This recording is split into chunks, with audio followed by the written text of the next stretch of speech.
Welcome students. Today we are going to start a new chapter, that is Internet.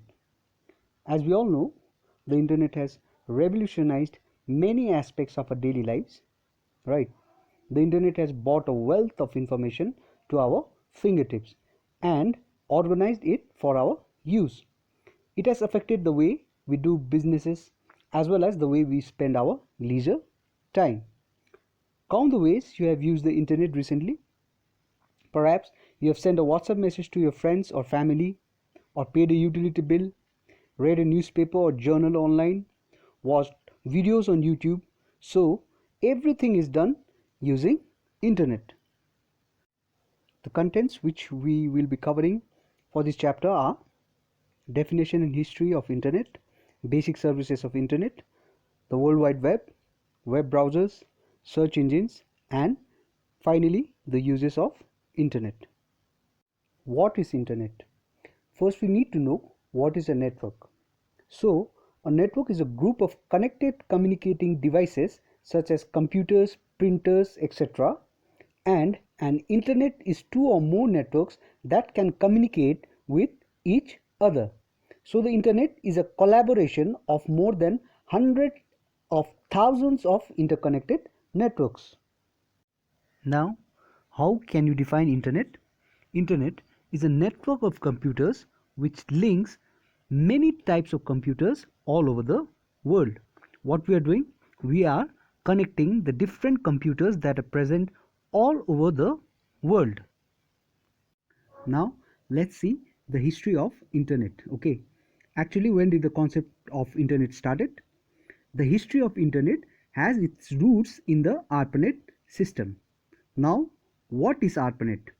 It stands for Advanced Research Project Agency Network. Who started it? The US Department of Defense started it in 1969. How did Internet evolve? The Internet evolved from the basic idea of ARPANET for interconnecting computers. They connected one system with the another system so the communication could be established. Initially, the research organization and the universities used it to share and exchange information. This is in between 1969 to 1989.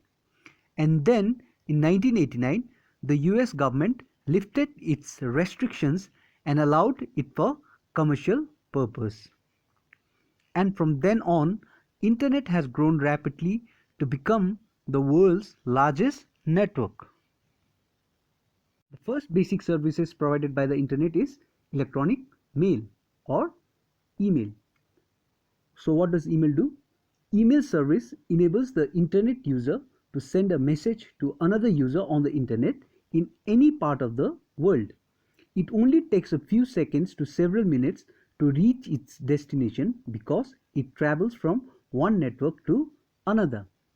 To receive emails, you need an email account and an email address. Also, if you want to send emails to other people, you will need to obtain their email address. It's important to learn how to write email address properly because if you don't enter them exactly right, your emails will not be delivered or they might be delivered to the wrong person. Email address are always written in a standard format that includes a username, the @ symbol, and the email provider's domain. The username is the name you choose to identify yourself, and the email provider is the website that hosts your email account.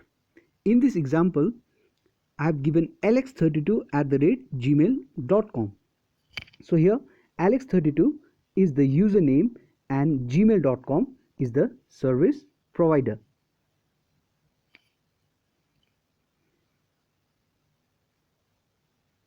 Now let's look at this example.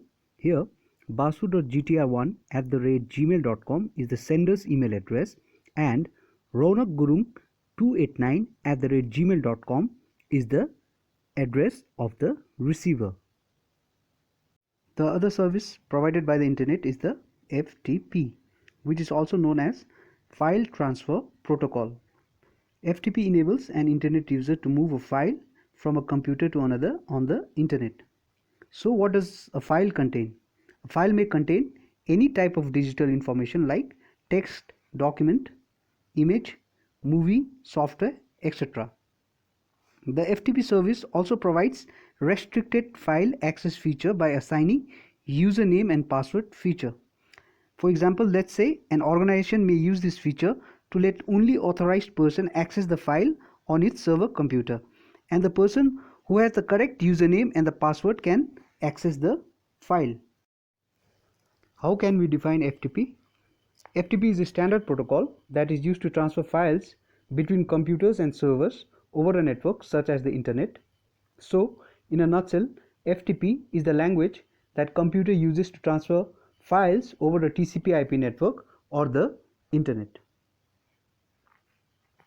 For example, someone anywhere in the world wanted to make their files available for other people to download. All they have to do is upload their files to the FTP server, and then the other people from anywhere in the world can simply connect to the FTP server and download the file using the FTP protocol. There are a couple of ways to transfer files using FTP. So the first one is by using an internet browser, and the second one is by using an FTP client. Now, what are the common uses of FTP? Firstly, it is used for transferring files between computers. Secondly, it gives the ability to the web designers to upload files to their web servers. The drawbacks of FTP are: it is not a secure protocol. That means the data being transmitted is not encrypted. All the data sent is in clear text, which can cause security concerns. So, really FTP should only be used in a limited basis or in a trustworthy network.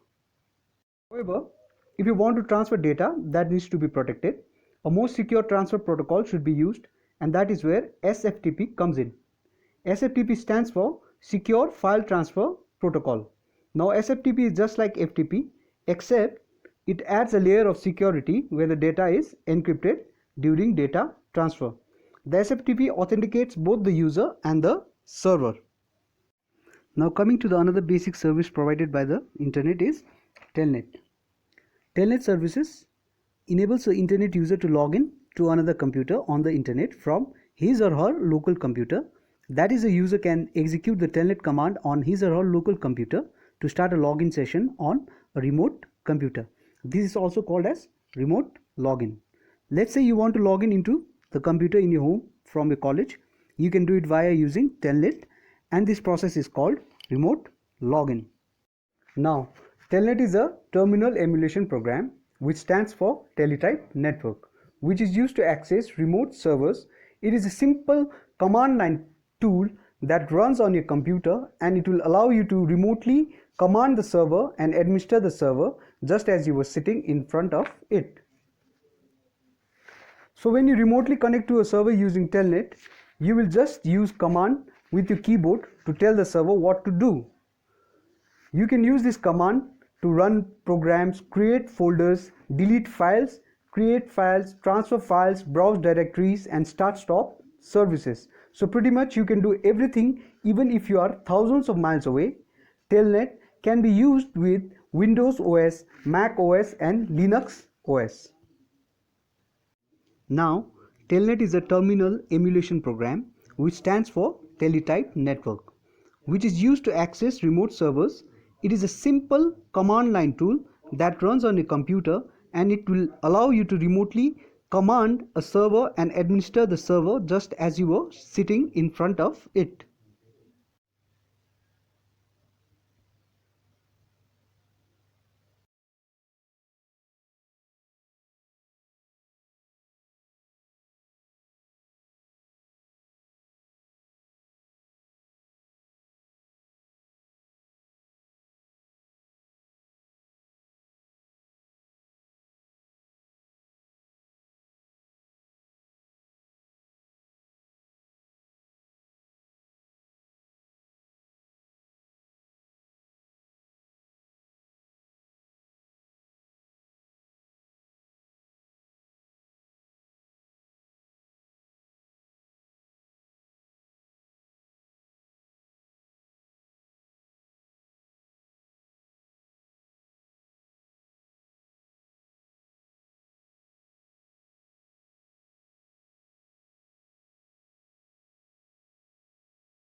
The basic service provided by the internet is the HTTP.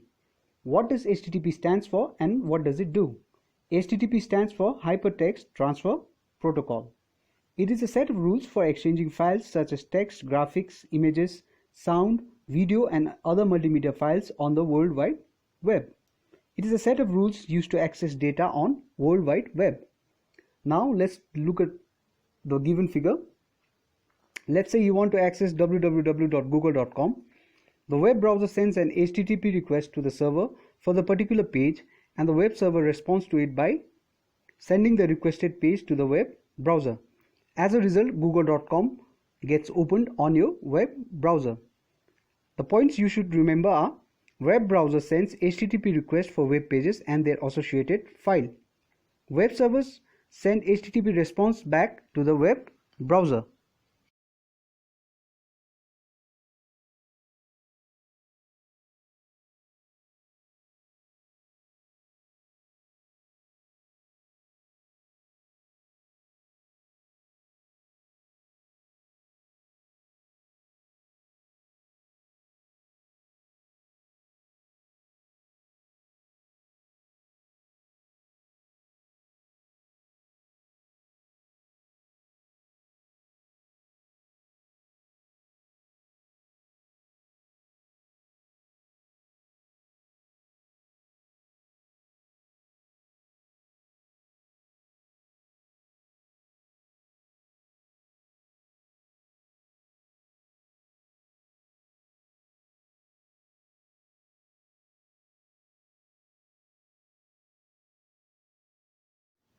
The other basic service provided by the internet is TCP.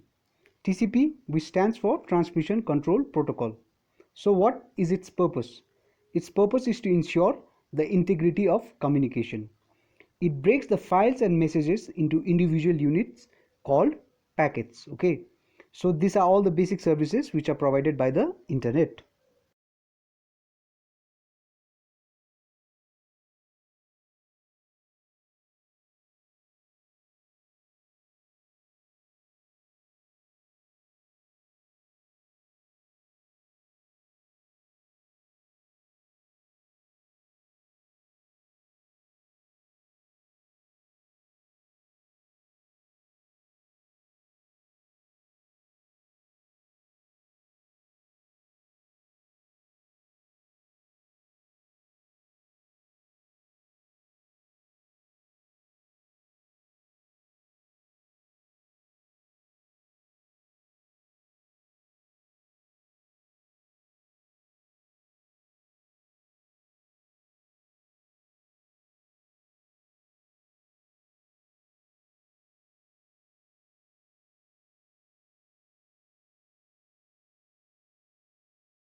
What is www or W3? Everyone uses www. But do you know what is it? You simply use www.google.com, etc. It stands for World Wide Web. Okay. It is the most popular and promising method of organizing and accessing information on the internet. So basically it is a huge collection of pages of information linked to each other around one globe. And every page is a combination of text, picture, audio, video, animation and hyperlinks. So whichever page you are accessing consists of a combination of the above. So who is the father of World Wide Web? The father of World Wide Web is Tim Berners-Lee.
What is a web page?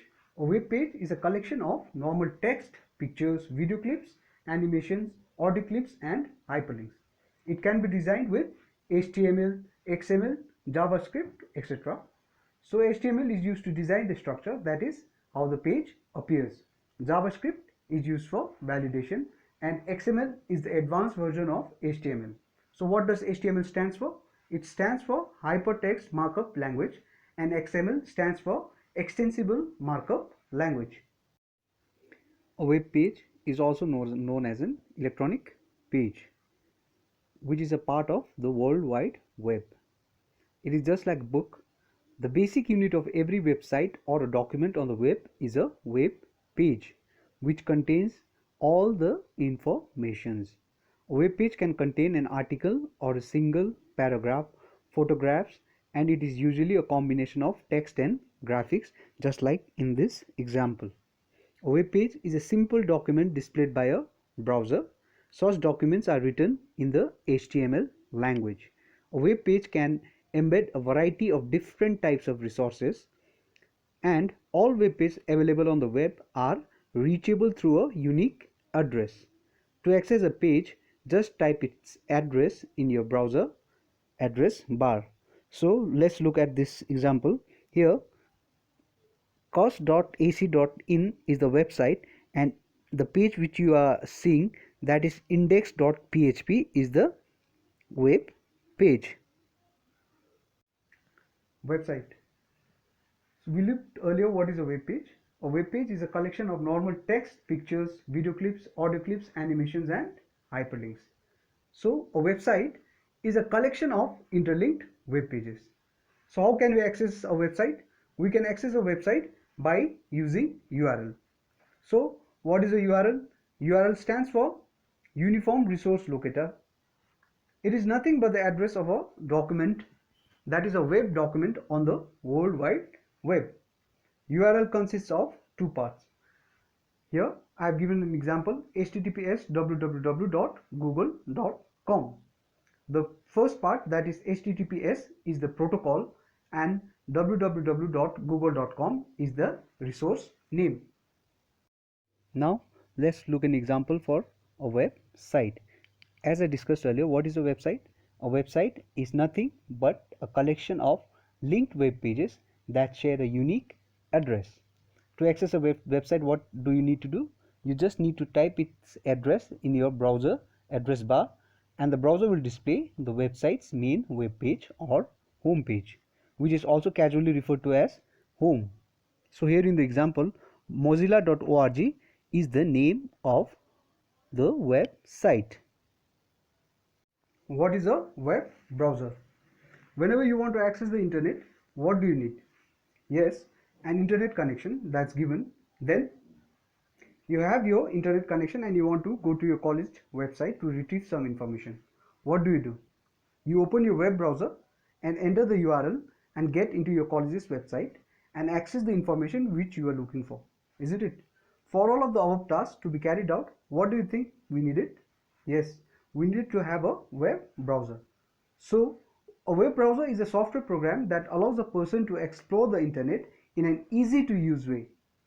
In other words, a web browser is a software application for retrieving, presenting, and traversing information resources on the World Wide Web. Here are a few examples of web browsers: Opera, Google Chrome, Safari, Mozilla Firefox, Internet Explorer, and Microsoft Edge. Search engines. What is a search engine? A search engine is an internet program designed to search the World Wide Web or internet for documents containing keywords entered into the engine's search bar by the user. Let's assume that you want to search the website for Sikkim University and you don't know the web address. Now what you can do is you can type Sikkim University in your Google search bar and you will get the web address for Sikkim University's page. And now you can open the website and find what you are looking for. That is what a search engine does.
So few examples of popular search engines are Google, Yahoo, Ask, MSN, Bing and About.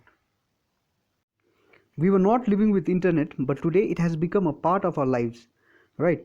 It helps us in many ways and makes life much more easier just by a click. Here I am going to list some of the uses of internet in our daily lives. The first major use of internet is email or electronic mail. People use email for sharing information, data, files, photos, videos, business communication and other files instantaneously with others. This has enabled faster communication between people and has improved business. Email has reduced the uses of paper considerably and reduced load on physical mail system. FTP. This is the second major use case for the internet in the early days. FTP enables data exchange between two stakeholders over internet media in a secure way. Normally, email restricts the size of a file that can be shared, and also it is not secured to share sensitive and confidential data across public networks. FTP concept is still in use even today in mobile apps for file downloading. Search engines. These engines locate the information one seeks available in whichever server across the globe, that is the World Wide Web. Yahoo, Google and MSN are the top renowned search engines in use today. One can search anything in this site and the search question can be in any format. So the other use of internet is e-commerce. The internet enables the selling of goods and services in online mode. There are many e-commerce platforms, vendors like Amazon, Flipkart, Snapdeal, etc., who aggregate several products, services available in the market and sell them through their portals to their customers. Products are procured by platform vendors, stored in their warehouses, packed and distributed by them in their own brand. Customer gets a good discount and they don't have to visit the physical stores. Online banking, which is also called net banking. So what does it do? It allows banking transactions at ease, sitting at your home or while on your mobile. Footfalls in the bank branches have come down appreciably, with almost all the services are available in net banking 24/7. So the other use of internet is cashless transaction. Bill payments at merchandise outlets through debit cards, credit cards, UPI gateway are on the increase. It's growing by more than 50% every year and it is expected to grow by 10 times over the next 5 years. So the other use of internet is in the field of education. The internet offers a wealth of educational materials on any subject with structured navigation and search facilities. One can seek any reading material and the internet will get it for them from any server in any part of the world, and people need not have to go to libraries to go through books. Those who cannot attend physical class can take an online course where they get connected to the teacher in the other part of the world. Collaboration. Online chat tools like Messenger, Skype and other video conferencing tools help people to get connected 24/7 and have hassle-free business and personal discussion. This avoids unwanted travel by people and save their time for productive use. The internet has also facilitated work from home with seamless connectivity to the office and avoid daily commuting. Social networking. Internet connects people online and enables them to form social groups. Information, ideas, views and opinions on any social or political issues are exchanged. The political and social organization makes use of this platform in promoting their interest among the public. These were few of the many uses of internet, as there are many more areas where the internet is being used. As they say, the list goes on. Well, that was it. This sums up the chapter on internet. So if you have any further questions or queries regarding this chapter, you can contact me directly or message me on my WhatsApp number. Thank you and stay safe.